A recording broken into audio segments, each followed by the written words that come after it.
President Trump looking to steal the spotlight from Democrats ahead of Saturday's Nevada caucuses. So he's holding several campaign events and fundraisers out west over the next few days, including a Las Vegas rally on caucus night. You might call it counter-programming. And here to talk about that, Howie Kurtz. He's the host of Media Buzz and a Fox News media analyst. I think this is quite clever. Going to Iowa the night before the caucuses there, being in New Hampshire the night before the vote. And I think that the president may have made a little bit of news on the tarmac there, Howie. He'll be going to South Carolina as well.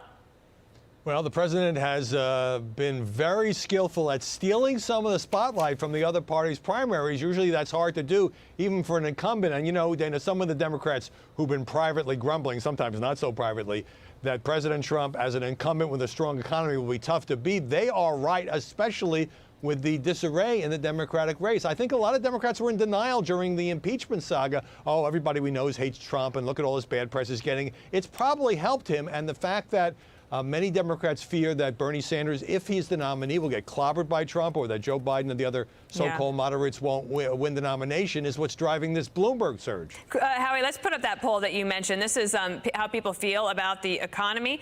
In January of 2020, excellent or good at 55%.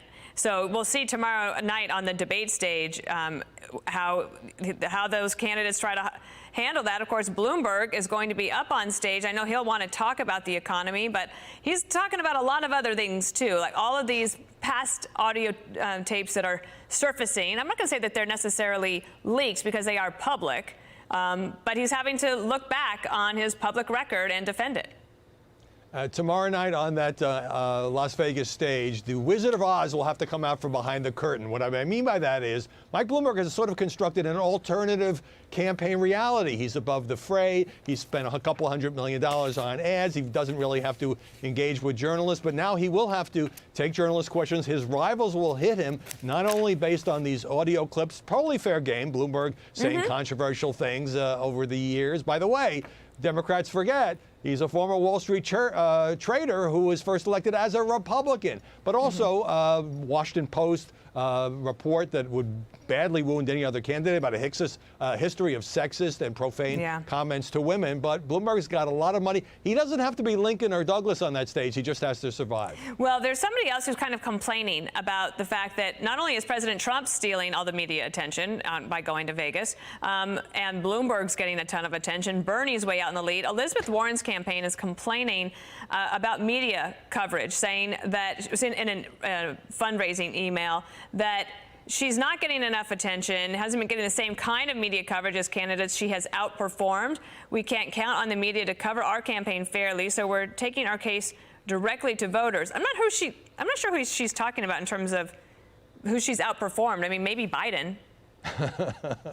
Well, I don't recall hearing Elizabeth Warren carping about her press coverage when she was near the top of the polls, was getting an enormous amount of coverage, much of it very favorable. But now you have a situation where, look, what happened is she got decimated in the first two contests, especially the one in New Hampshire. And she, of course, is from neighboring Massachusetts. And what happens is not because she's a woman, it's because she is losing. And now that she seems like more of a long shot, some of her supporters are crying sexism. No, it has nothing to do with that. The journalists are gravitating toward the candidates they think have a shot at winning. And then what happens, Howie, is that you get into a situation like this where now this is for all the marbles. You know, tomorrow night and South Carolina.